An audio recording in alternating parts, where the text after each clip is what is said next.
Hi YouTube! Welcome back to the final episode of the snowblower build. So I finally received all the parts that I was missing in order to assemble the final version of this snowblower. And I was hoping to get outside and test the final version after I assembled it, but apparently there's no snow here now. All the snow is just gone. So we have wonderful weather here, and it's kind of unusual, but it is what it is. We can cross our fingers and hope a little more snow is coming at least, so we can test the snowblower or the final version of it. However, the final version of this snowblower isn't really that different to the one I assembled lastly. So I was able to test the last version on my track loader and it worked perfectly. The track loader was much better than the wheel loader, because this one actually has traction. My wheel loader is a little small, so it's kept spinning the tires. And the biggest difference between this version and the final version of the snowblower is actually just the belt and the pulley system inside here. And I also split the cover for the gears here in half, because the big idle wheel inside here came loose, and now I got a screw running through the cover and through the gear, so it supports the gear on both ends. Other than that, it's pretty much the same. And I gotta say though that I did film a lot of this track loader with the snowblower. I just didn't publish it on YouTube yet. So I'll put a video of this in action at the end of this video. I did change out the motor for the auger. Now this one is now a 523 RPM motor compared to the 266 that I had on it before. And this improved the auger, or the entire snowblower, a lot. This auger now spins much faster and it rips through the snow even better. So anyway guys, that's enough blabbering from me. Let's begin assembling the final version of the snowblower. So this is all the parts that you need in order to assemble one of these. Here we have a 360 servo. As you can see, it says 360 degrees. And we got a 80 turn 540 brushed motor. I already installed a pinion on this. It was kind of hard to put this pinion on this motor, because the center bore hole on this pinion was 3 millimeters and the shaft on this motor was, I think, 317. So I had to use a 3 millimeter drill bit and wiggle it around until I could press this on. Hopefully I don't get any problems with this. And yeah, the specs on these gears will be in the parts list. I believe this is a 32 gear and this is a 16. And this is a 2 GT belt. It's 10 millimeters wide. And I already press fit most of the bearings in here. Not all of them, but most of them. That's because I had to test fit the belt, and that's why I mounted the pinion and everything too. I had to make sure that everything fit before I made this video. So let's begin assembling this thing. We will begin with these parts right here.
So I will now cut a 5mm threaded rod, and I will cut it at 29 centimeters long.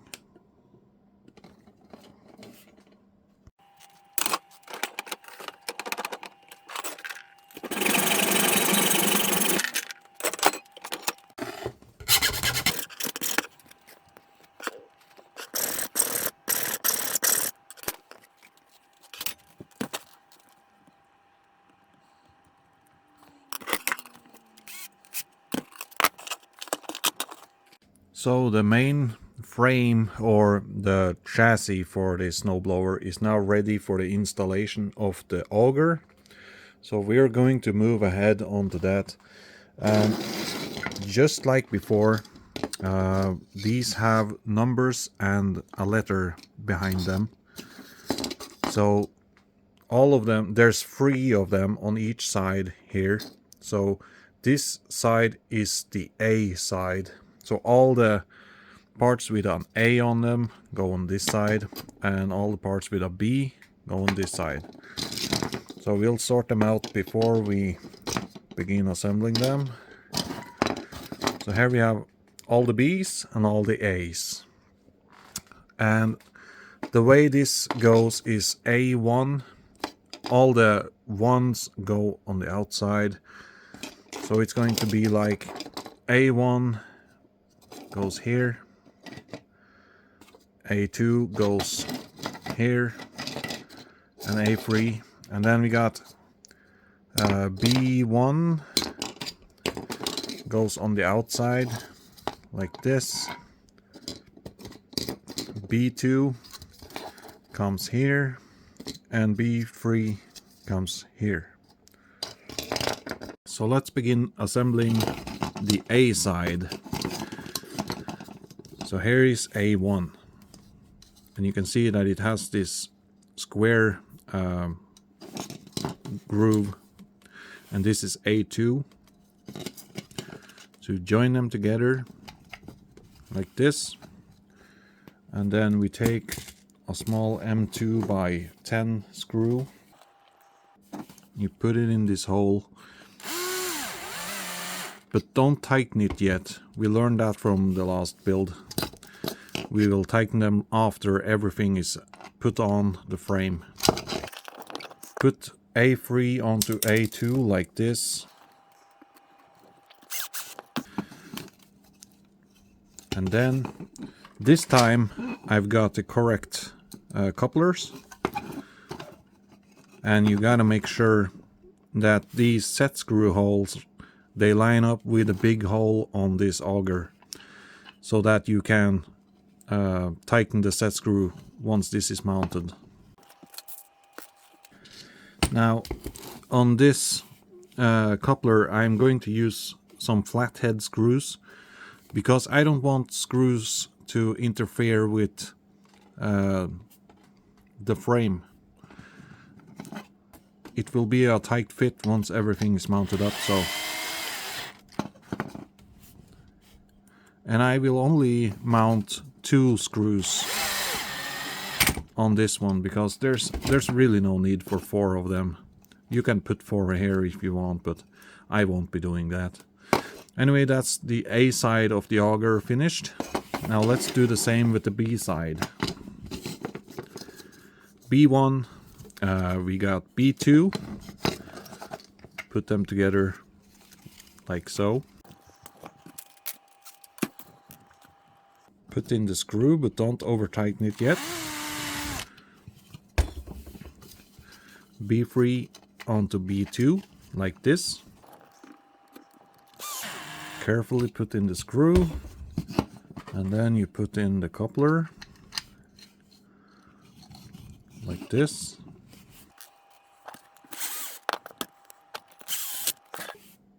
And that's the B side. Now remember, the B side is on this side, so we will install the B side first. And since B1 is on this end will be facing on the outside. You take the threaded rod you guide it all the way through.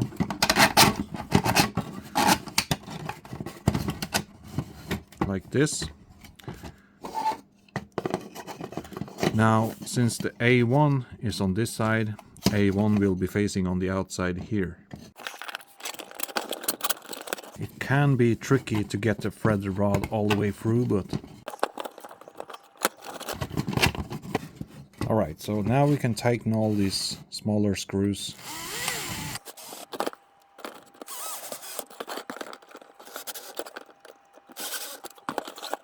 So now you move the auger a bit from the middle.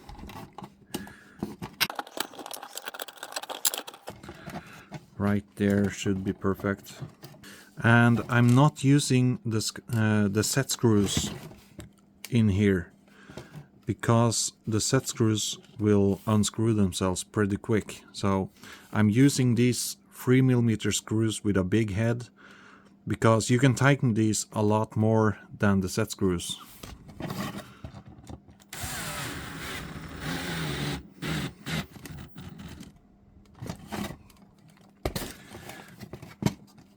Now I'm going to move this auger 180 degrees from the others, so you can see this end points 180 degrees from this end. And I'm going to tighten this side as well. There we go. So now that the auger is finished, we can begin assembling the gears, which will be sitting on this side.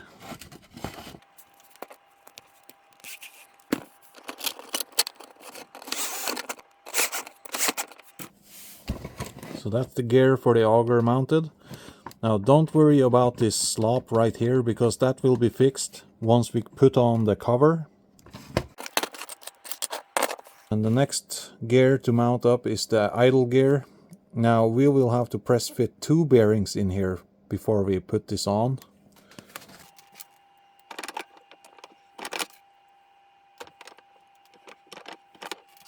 The bearing should stick out 1mm, because it should act as a washer. So once you press fit the bearings, be careful not to over press them, because it should stick out like this. Before we mount up this gear, we have to mount up the cover. So this bearing should be pressed in, but you have to be careful because this wall is taller than this piece, so you have to put something here in order to press the bearing in. I'm using a coupler, as you can see here. So before you mount this idler gear onto the frame, you have to put the gear onto this cover. So you start by putting this screw in here. This screw is very important that you keep it to this length. It is a M3 by 16 screw, and if you put a longer screw in here, the auger will crash with it on the inside. So be careful not to put a long screw in here. So you put the screw almost all the way in. You put the gear with the bearing side like this, and then you put a washer between. Now you line everything up.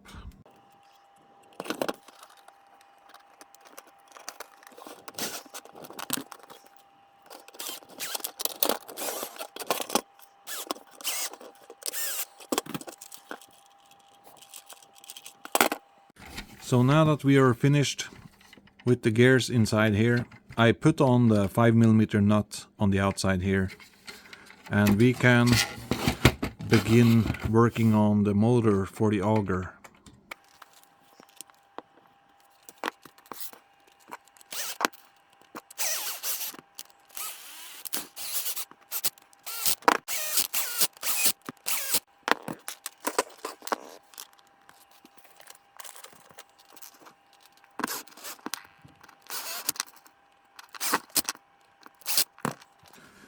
So the screws that I used here are too long, and I have to file them down.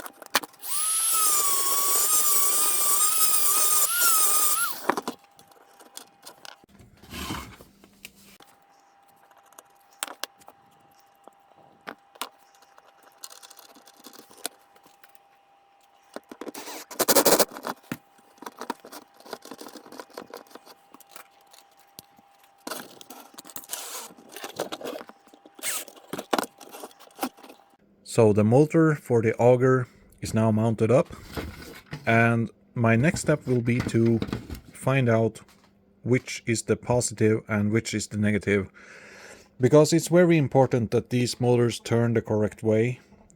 And I'm going to plug in the battery onto this now and make sure that it spins the correct way.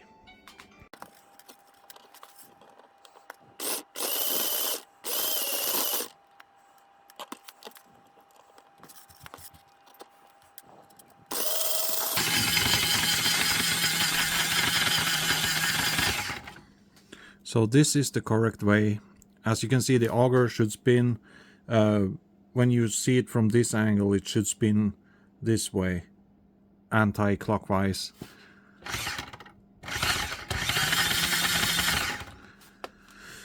Which means that our red spot will be on the bottom. I'm going to mark my red spot here.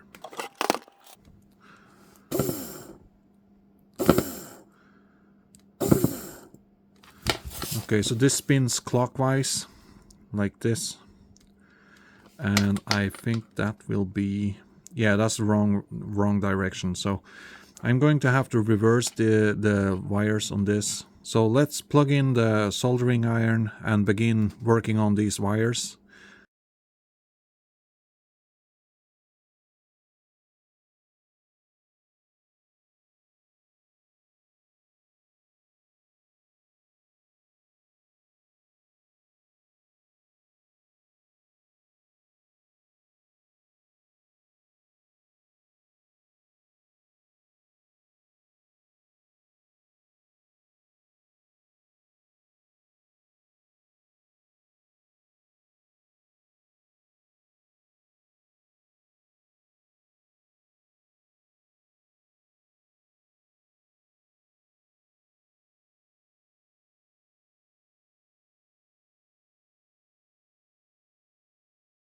So my soldering job was a bit messy, but I think it will work.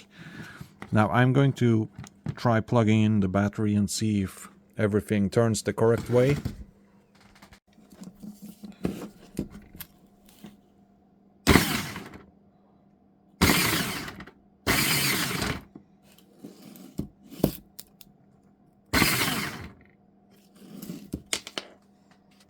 Alright, so it seems that both motors are spinning the correct way. So now we can continue assembling the snowblower.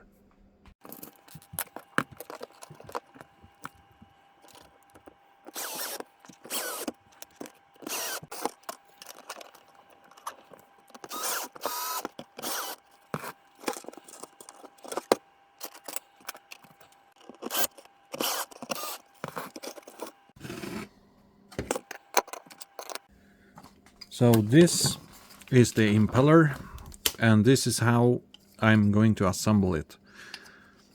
So this is a 8mm coupling.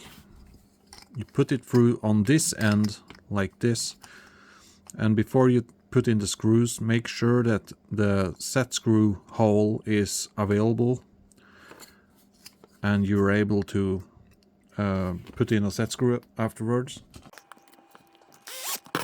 Now I'm using 3mm self-tapping countersunk screws, and that is because the countersunk screws, they will actually self-center on the holes. Now if you don't use 3mm countersunk screws, you will probably have this offset and you will have an unbalanced impeller, which will be very bad. These holes on this coupler is actually 4mm, which is why I'm using countersunk screws. You can use 4mm screws if you want. I'm not doing that because I'm stubborn. No, really, I have these screws and I like these a lot, which is why I'm using them. Now I've cut these into the correct length. These are 8mm long. Remember, when you measure countersunk screws, you have to measure the whole length. So this is an M3 by 8 countersunk screw, self-tapping. Anyway, let's continue mounting up this impeller. There we go.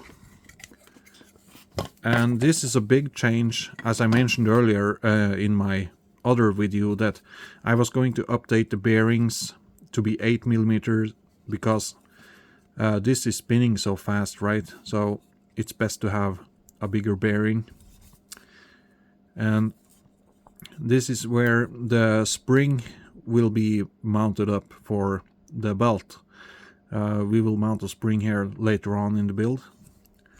Right now I'm going to figure out how long my 8 millimeter rod will have to be. Now you can use a smooth rod, and I recommend that. Actually, I don't have that, but I'm using a threaded rod for my build right here.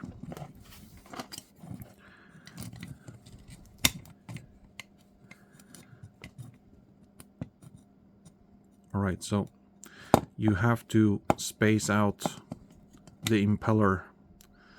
You have to put in a spacer here. Now I haven't printed one yet. I'm going to make a file for it. I'm just using a plastic spacer that I had laying around. So it's going to be there. And now we take the wheel, or the gear, sorry, for the 2 GT belt. You put it on this side with the head in like this, all the way in. And now I know where to cut my threaded rod, which will be right here.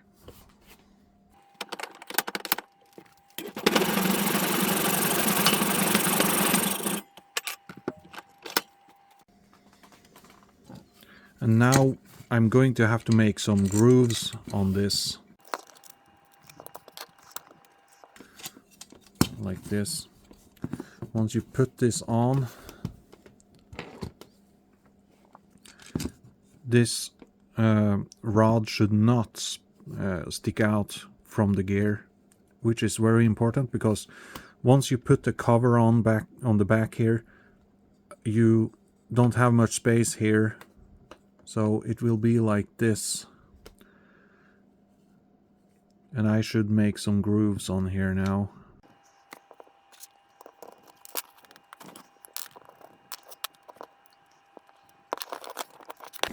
Alright, so I can barely see my marks.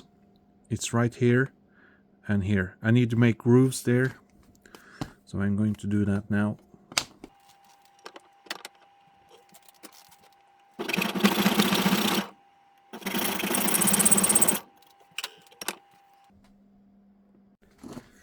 So now I can begin assembling the impeller.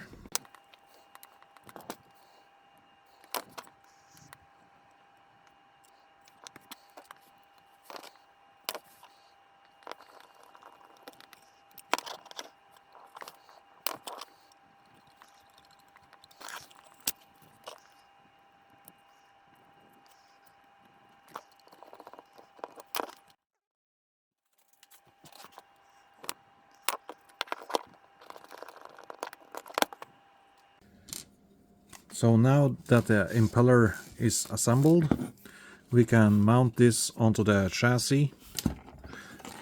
But before I do that, I'm going to mount up this motor inside here. Because the wires on my motor is so short, I think it's better to put it on now.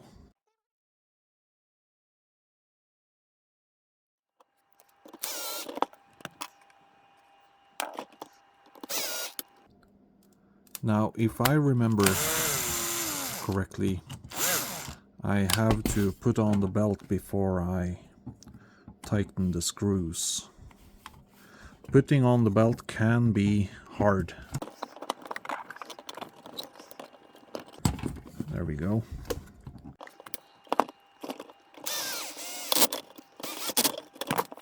Alright, so then we move the impeller inside.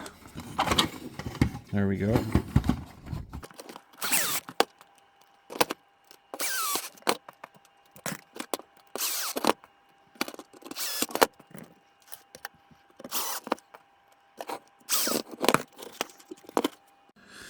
Okay, so the belt drive is on, and we can now put on the spring. I'll turn this upside down so it's easier to see.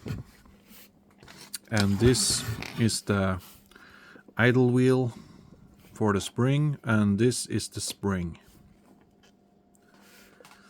So you put the screw in, and then you screw it down into the spring carefully, not to break the spring.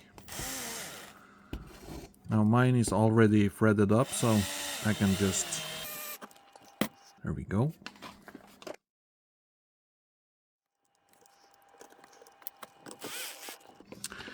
And now you can adjust how much tension you want on the belt. So I'll have mine like this. Put in the other screw and just tighten it up. There we go.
So we are almost done with the snowblower. The only parts left is this cover and then the mounts for the loader on top of here. So in order to mount this, you line up these 3 holes with these holes right here. And yeah, it will look something like this.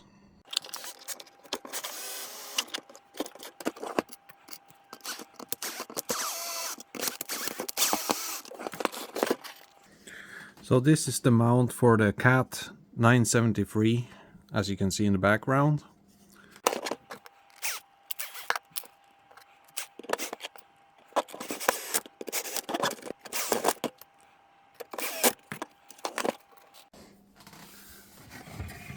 So the snowblower is now finished and it's ready for the snow. Now in the files you will find mounts for the 973 and 950 and L120 loaders. And I was planning on making a mount for the Cat D6 dozer that I made too.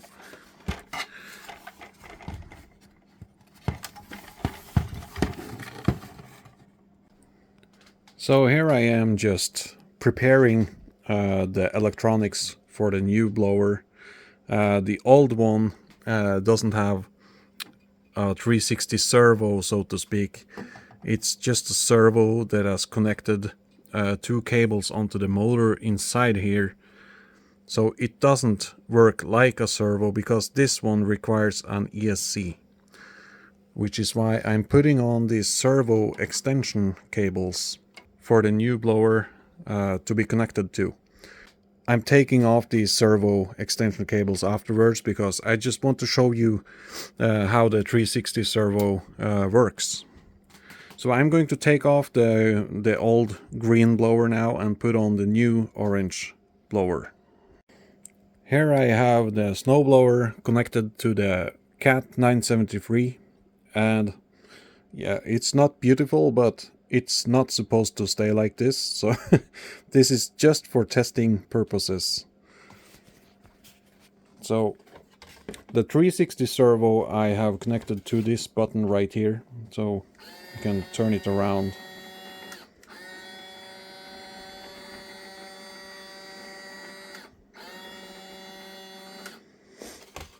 And then the auger and impeller are connected to this switch.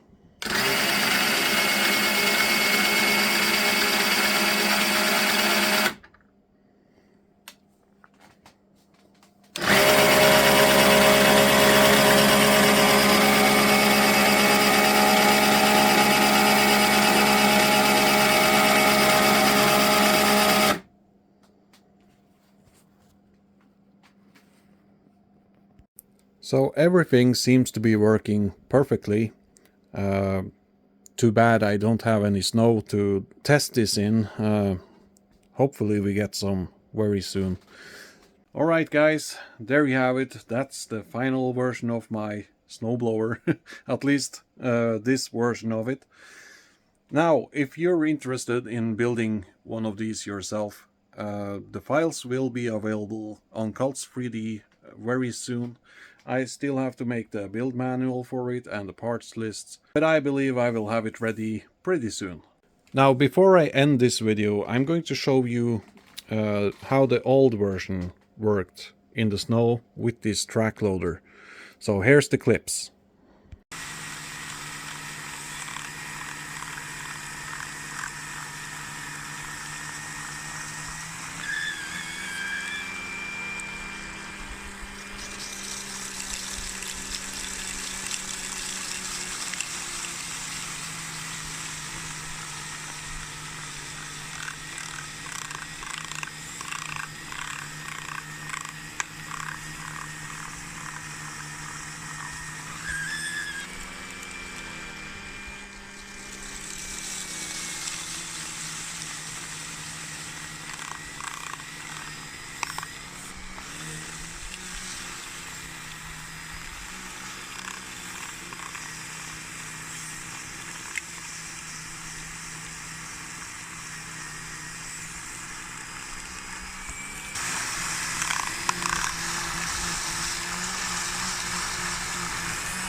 Oh, pussy.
Alright guys, that's how the old version worked, and the new version isn't really that much different. It's just other belt drive system and new bearings, that's all.